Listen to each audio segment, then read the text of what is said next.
It's Riverway Plumbing and Mechanical, your trusted plumbing and HVAC company since 2009 serving South Central Indiana.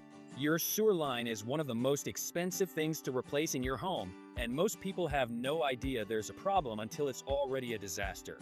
Here's what to watch for. First, multiple drains backing up at the same time.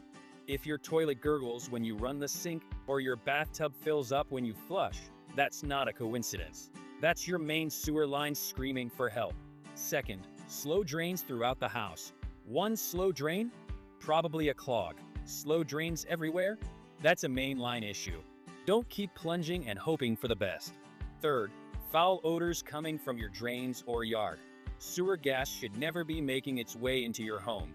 If something smells like rotten eggs, indoors or outside, pay attention to that.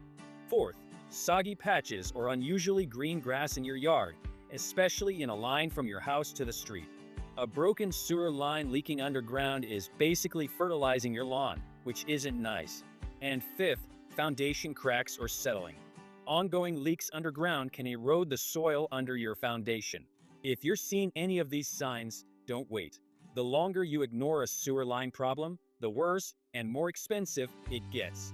At Riverway Plumbing, we do camera scope inspections so you can actually see what's going on, and we even offer trenchless sewer repair to save your lawn from being excavated. Call Riverway Plumbing today at 812-327-8080 or visit us online at www.riverwayplumbing.com.